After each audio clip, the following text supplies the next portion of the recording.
인생의 방향은 예수님 만남 끝나고 신앙의 방향은 좋은 교회 만나면 끝난다는 말이 있습니다. 인생의 방향을 해보지 않은 사람이 어디 있겠어요? 인생의 방향을 하는 이유는 절대자이신 예수님을 만나지 못했기 때문인 것입니다. 그래서 예수님을 인격적으로 체험하고 나면 인생의 방향이 끝나게 되는 것이에요. 예수 믿고 신앙생활하는 가정 속에 신앙의 방향을 안 해본 사람이 어디 있겠어요? 세상에 많은 교회가 있지만은 내 마음에 맞는 교회, 나의 신앙을 인도해 줄 교회, 성경적인 교회를 많은 사람들이 찾고 있다는 것입니다. 이런 신앙의 방향, 좋은 교회 만나면 끝이 나는 것입니다.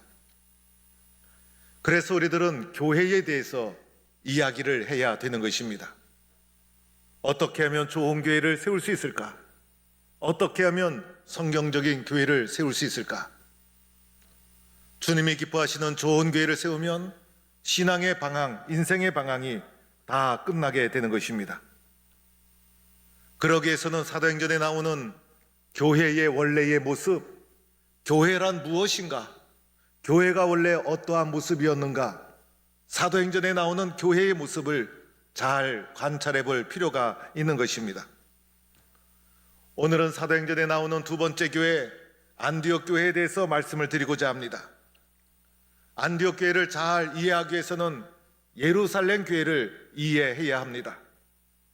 예루살렘 교회는 사도행전에 나오는 최초의 교회요, 주님께서 세우신 제일 먼저 태동한 어머니 모교회가 예루살렘 교회라 할 수가 있습니다.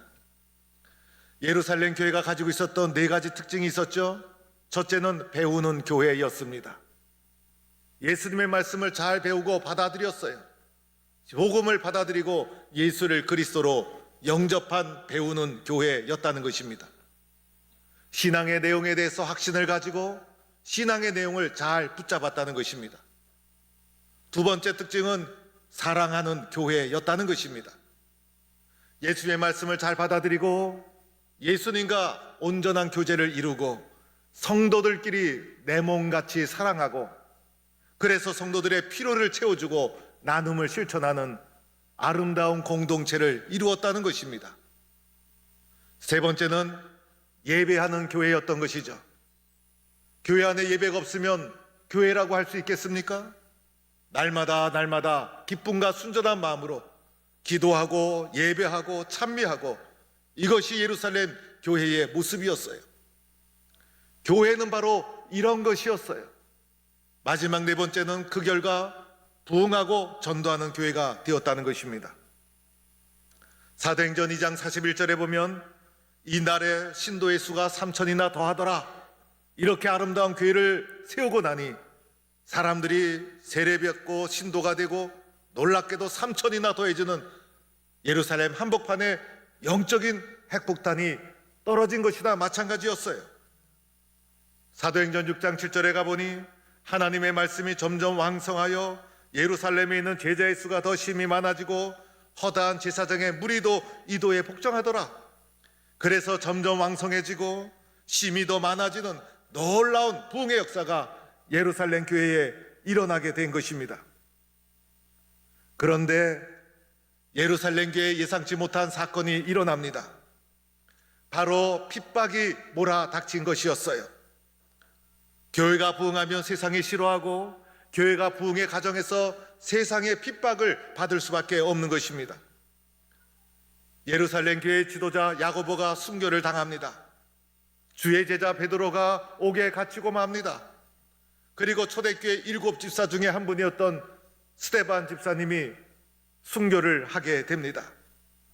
초대교회 엄청난 핍박에 회오리 바람이 밀어닥칩니다.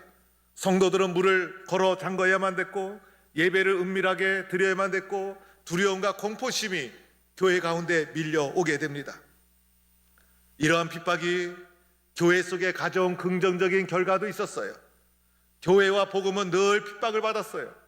그런데 이 핍박 속에서 긍정적인 결과를 찾아본다면 복음이 퍼지도록 만들어 주었다는 것입니다.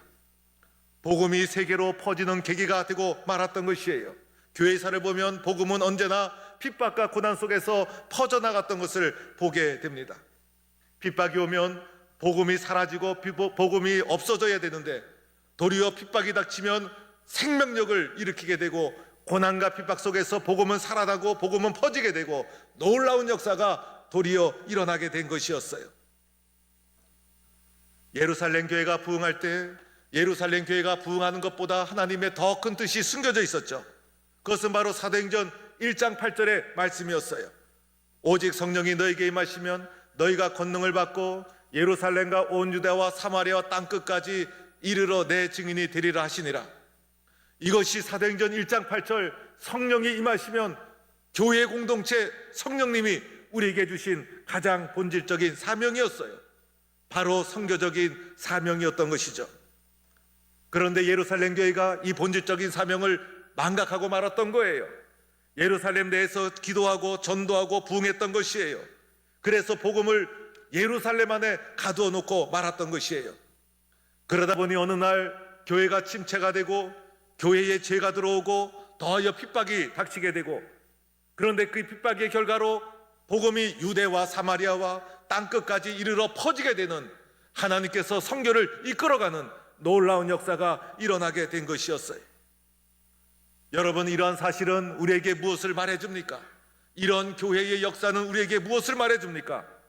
우리끼리만, 우리 교회만 잘 되면 된다는 생각은 작고 좁은 생각이라는 것입니다. 이것이 교회의 소중한 요소이긴 하지만은 교회의 본질이 아니라는 것입니다. 우리끼리만 잘하면 된다는 생각을 가지면 마침내 교회는 오래가지 않습니다. 교회의 갈등이 일어나게 되고 다툼이 일어나고 교회가 세속화되기 시작합니다. 도리어 더 많은 것을 잃어버리게 됩니다. 하나님의 큰 뜻이 무엇인가를 발견하고 붙잡아야 된다는 것입니다. 교회의 본질이 무엇인가를 생각해 보아야 된다는 것입니다. 그래야 교회가 생명력 있게 살아날 수가 있다는 것입니다. 마침내 핍박을 통해서 복음이 퍼져나가면서 빌립 집사를 통해서 놀랍게도 사마리아의 복음이 전해집니다. 유대 사람들은 사마리아 사람을 상종하지도 않았어요. 사마리아 땅을 밟지도 않았어요. 핍박이 아니었더라면 사마리아의 복음이 전해질 수 있었을까? 놀랍게도 핍박을 계기로 사마리아로 복음이 건너갑니다. 심지어는 에디오피아 네시에게 복음을 전해서 아프리카로 복음이 전달됩니다. 사울이 다메섹에 가서 예수 믿는 사람을 잡아가지고 오겠다는 것은 다메섹까지 복음이 이미 전해졌다는 것을 말해줍니다. 베니게로, 구브로로 이방의 큰 도시로 복음이 놀랍게 퍼져나가면서 마침내 당시 지중해 3대 도시 중에 하나였던 안디옥까지 복음이 전해져서 그 결과 안디옥의 교회가 세워진 것이고, 오늘 이 안디옥 교회에 대해서 여러분에게 말씀을 드리고자 하는 것입니다. 이방 땅에 안디옥의 교회가 세워진 것이에요. 예루살렘에서 흘러온 복음이 안디옥에 전해져서 그곳에 교회가 세워졌어요. 복음이 전해지는 것과 교회가 세워지는 것은 약간의 차이가 있는 것이에요. 사마리아의 복음이 전해지고 아프리카의 복음이 전해졌다고 해서 그것에 교회가 세워졌다고 사도행전에 주목하지 않고 안디옥에 세워진 교회를 사도행전은 우리에게 말해주고 있는 것이에요. 안디옥의 교회가 세워지고 나니 얼마나 기뻤을까? 이 안디옥 교회는 예루살렘 교회와 다른 점이 무엇이었을까? 안디옥 교회의 주요한 지도자는 바로 바나바 집사님이셨어요. 예루살렘 교회를 이끌어간 사람은 베드로와 야고보, 안디옥 교회를 이끌어간 사람은 바나바와 사울이었어요. 특별히 바나바는 성경에 이렇게 그의 인물됨을 말해줍니다. 착한 사람이요 성령과 믿음이 충만한 사람이라. 예루살렘 교회에서 훈련받은 바나바, 선한 마음을 가졌고 성령이 충만하고 믿음이 충만한 사람, 하나님은 이러한 사람을 사용해 주시는 것입니다. 안디옥에 복음이 전해졌다는 말을 듣고 예루살렘 교회에서 안디옥 교회에 사람을 파송합니다. 그 사람이 바로 바나바였어요. 바나바가 안디옥에 가보니 같은 믿음을 가진 공동체가 세워져 있었던 것이에요. 바나바가 그곳에서 교회를 섬기고 교회를 이끌어가고 성도들을 훈련시키고, 그래서 안디옥 교회가 바나바의 섬김을 통해서 놀랍게 안정적으로 부흥하는 역사가 일어나게 된 것이에요. 또한 바나바가 했던 소중한 일이 있었죠. 개종한 사울을 바나바가 모시고 안디옥에 왔다는 것이에요. 예수 믿는 사람을 핍박하던 사울이 어느 날 부활하신 예수를 만나고 나서 예수를 영접하게 됩니다. 그러나 사울을 무서워서 아무도 사울에게 가까이 가지 않습니다. 그런데 바나바는 사울을 찾아가서 사울 형제여, 나와 함께 갑시다. 안디옥 교회로 사울을 초청해서 사울과 함께 바나바가 안디옥 교회에서 1년간 교회를 함께 섬겼던 것입니다. 그래서 예루살렘 교회는 베드로와 야고보가 지도자였더라면 안디옥 교회의 영향력은 바나바와 사울을 통해서 교회가 성장하게 됩니다. 안디옥 교회 성도들을 가리켜 그리스도인이라고 했어요. 우리도 예수 믿고 나니 성도들이, 세상 사람들이 그리스도인이라고 부르지 않습니까? 예수 믿는 사람을 기독교인이라고 하지 않습니까? 안디옥 교회 성도들을 가리켜 최초로 그리스도인이다, 이렇게 불렀다는 것입니다. 그만큼 신실하게 예수 믿는 신앙인이었다는 것을 말해줍니다. 안디옥 교회는 복음을 받아들였죠. 예루살렘 교회가 전해진 복음을 받았죠. 받기만 하는 교회가 아니었어요. 복음을 전해준 예루살렘 교회가 핍박을 받고 기근에 시달리고 흉년이 들고, 그러자 안디옥 교회는 사랑하는 마음으로 성도들이 헌금을 모아서 바나바와 바울을 통하여 그 헌금을 전달해 줍니다. 섬기는 교회였고, 사랑의 교회였고, 도와주는 교회였고, 예루살렘 교회가 가지고 있는 아름다운 모습을 안디옥 교회도 그대로 가지고 있었던, 교회의 정통성을 이어온 교회가 안디옥 교회라 할 수가 있는 것입니다. 그 중에서도 안디옥 교회만이 가지고 있었던 두 가지 특징이 있었어요. 예루살렘 교회와 구별되는 안디옥 교회만이 가지고 있었던 두 가지 특징. 첫째는 안디옥 교회는 다양한 사람들이, 여러 인종들이 복음 안에서 하나를 이룬 교회였다는 것입니다. 오늘 읽은 사도행전 13장 1절에 보면 안디옥 교회를 구성하고 있는 사람들, 특별히 교사와 선지자로 교회를 이끌어갔던 5명이 소개되고 있습니다. 맨 처음에 소개된 인물은 바로 안디옥 교회를 이끌어갔던 바나바 집사님, 안디옥 교회의 지도자여 리더 역할을 했던 바나바 집사님이 제일 먼저 등장하고 있습니다. 두 번째로 나오는 사람이 니게르라는 시므온, 니게르는 검다라는 뜻을 가지고 있어요. 놀랍게도 두 번째 소개되는 인물이 흑인 시므온이라는 것입니다. 벌써 안디옥 교회 두 번째 등장하는 인물이 인종을 초월해서 하나가 된 공동체의 모습을 보여줘요. 놀라운 일이 복음 안에서 일어난 것입니다. 세 번째로 소개되는 사람이 구레네 사람 루기오. 이 사람은 구레네 시몬과 관계된 사람으로 알려져 있어요. 그래서 이 사람의 고향은 아프리카일 것이다. 그래서 벌써 세 번째 등장하는 사람도 다양한 문화와 인종을 가진 사람들이 등장하는 것을 보게 됩니다.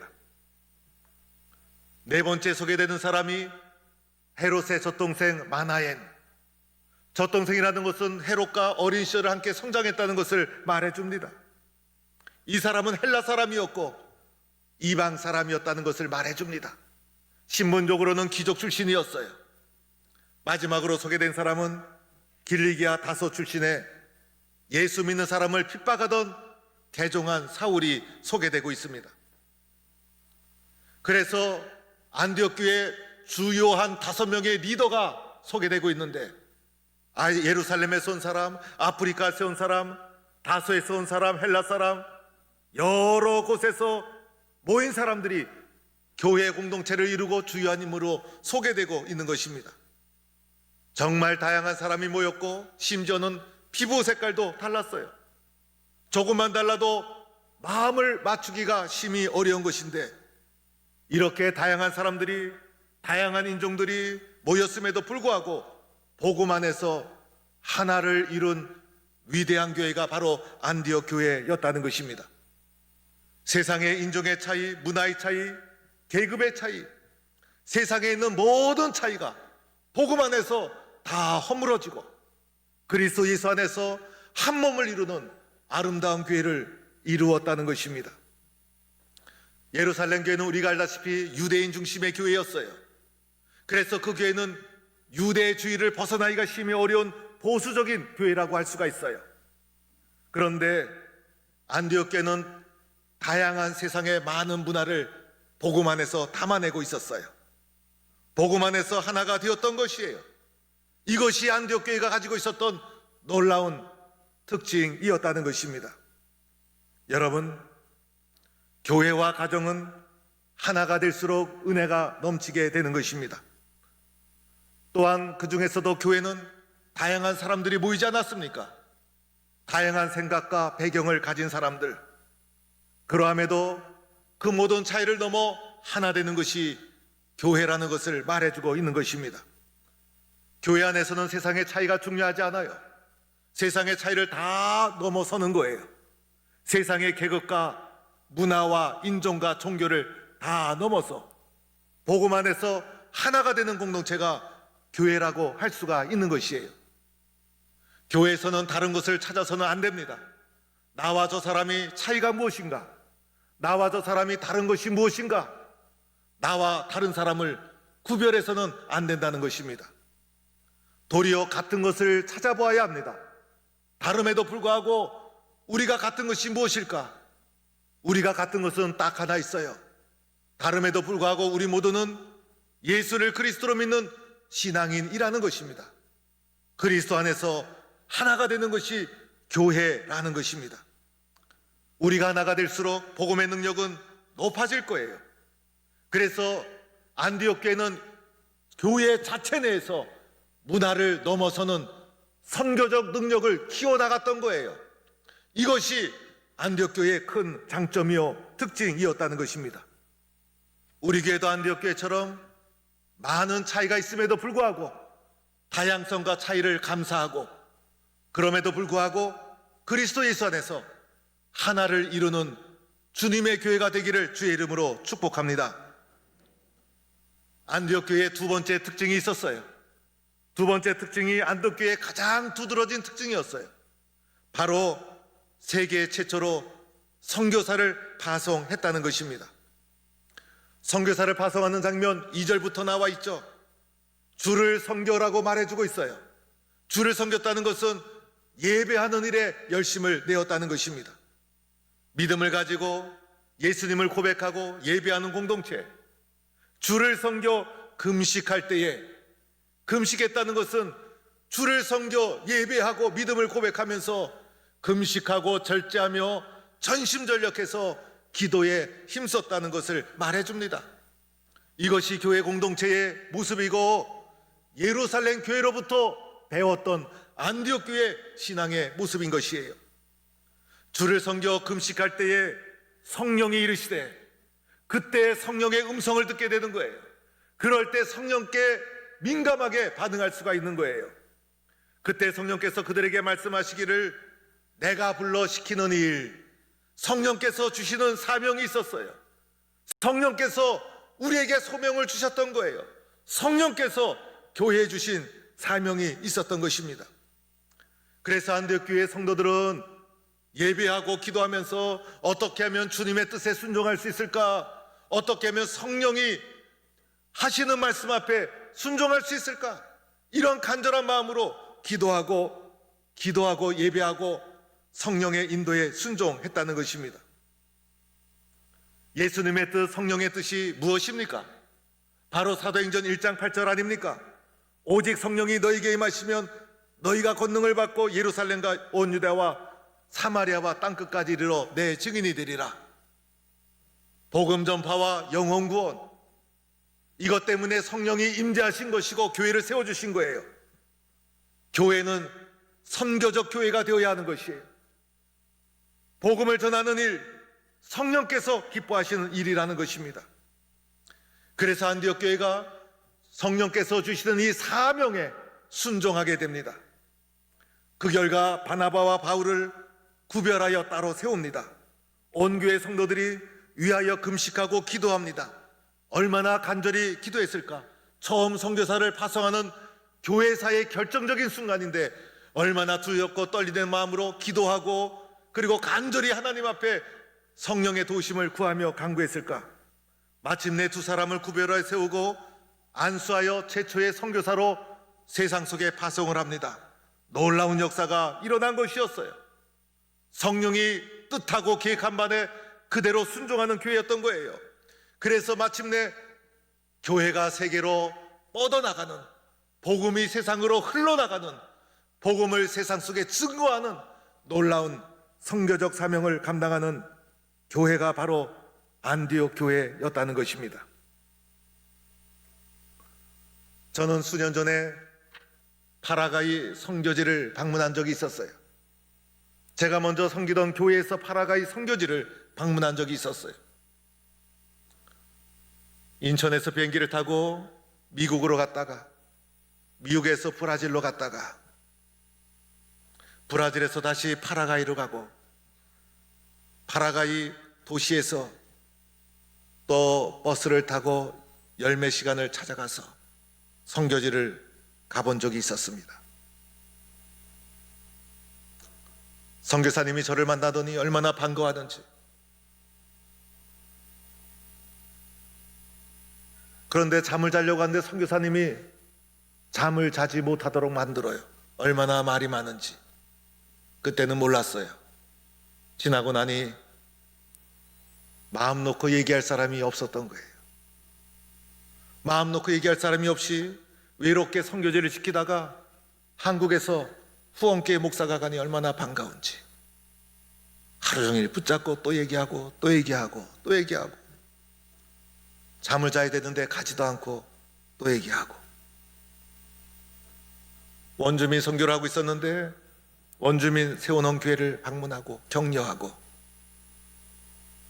선교사를 오지에 남겨두고 돌아올 때 비행기 안에서 얼마나 울었는지 몰라요. 우리 교회가 멕시코에 원주민 교회 2개의 교회를 세웠어요. 멕시코를 찾아가서 돌아올 때마다 마음속에 눈물이 흐릅니다. 마음이 아픕니다. 나는 한 번 갔다 와도 이렇게 힘든데 복음을 위해서 일생을 바치는 선교사가 여기에 있구나. 선교사를 곳에 두고 오는 마음이 늘 마음이 아프고 마음속에 눈물이 흐릅니다. 복음을 전해줄 사람이 필요하고 그곳에 원주민이 있고 하나님의 복음을 받아들일 그럴 사람이 있는 한 교회에 맡겨주신 이 사명을 우리는 중단할 수가 없는 것입니다. 학교를 세우고 교회를 세우고 병원을 세우고 복음을 전하는 선교적인 사명을 주님 오시는 그날까지 우리는 끊임없이 감당해야 합니다. 교회이기 때문인 것입니다. 이것이 교회인 것입니다.